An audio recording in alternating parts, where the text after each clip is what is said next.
Hi, I'm Tim. Welcome to Watchbox, and thanks for logging on. If you love this watch, email me, tmosso@thewatchbox.com, your purchase and pricing email question line for buying this or any watch you see here on our channel or any Watchbox platform. Reach out to me, tmosso@thewatchbox.com. Today, we are discussing a watch that represents one of the best Rolex launches from Baselworld 2016. This is the 116508 Rolex Oyster Perpetual Cosmograph Daytona, full yellow gold with green metallic sunburst dial. This thing has presence. 40 millimeters in diameter. The watch measures 12.4 millimeters thick, so it's a relatively thin watch, which from lug to lug measures 46.5 millimeters if you're just including the lugs, but you're going to wear it on the bracelet, you know that, in which case the watch is actually 50.5 millimeters across the wrist with a 20 millimeter spacing between the lugs. Zoom out a little bit by pulling out my camera stand and throw this on my 16 centimeter circumference wrist, and you can see that it really does wear with a lot of presence. Physically, I can tell you it's hefty. Rolex gold watches on bracelets feel as heavy as other brands' platinum watches. That's how solid they are. You can see that it's low, it fits underneath the cuff. From overhead, I have plenty of bracelet on both sides, plenty of clearance beyond the lugs. It's not approaching the edge of my wrist. And then you can see the down the barrel shot, there's plenty of curved links on each side. The bracelet splays out rather than pulling straight down, so I could recommend this. Believe it or not, for a wrist as small as 13.5 centimeters circumference, I really do think the Daytona, even on a bracelet, is the Rolex 40 that wears best on a small wrist. Now, popping this one off my wrist, you can see one of the reasons this thing feels so solid is because of the quality of construction. We're a long way past hollow end links and hollow center links, but I'm still taken aback when I pick up a modern Rolex bracelet and realize just how sound and solid it is.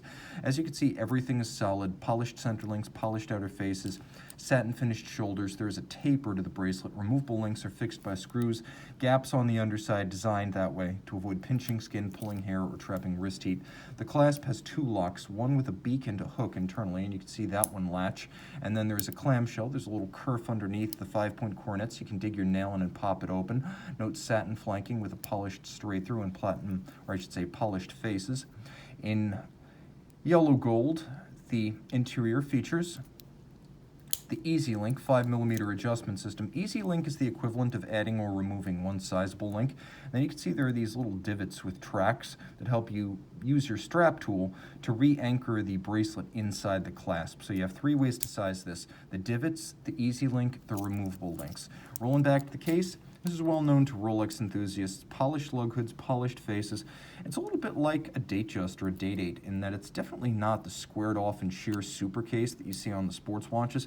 It has a lovely compound curved grace and does wonderful things with light across its surface that some of the more, shall we say, industrial Rolex case shapes simply don't achieve.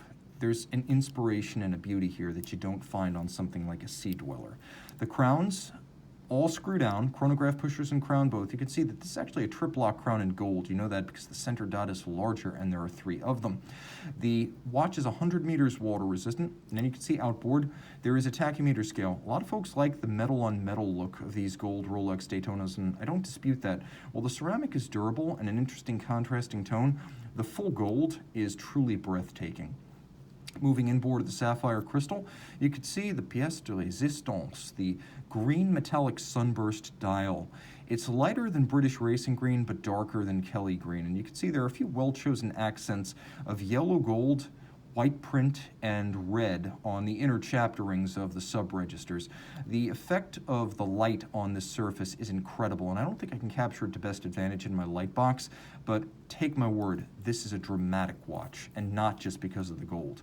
The watch, of course, features Rolex's manufacturer caliber 4130 automatic movement bidirectional winding with a rotor bearing instead of a jeweled staff for shock resistance, 72-hour power reserve, 4 Hz beat rate, stop seconds, smooth actuation of the chronograph thanks to a vertical clutch system. Thanks to the vertical clutch, you can also leave the chronograph running with no additional hazard, wear or tear. And there's a well-tuned column wheel so you can feel and you can hear the action distinctly as you operate the watch.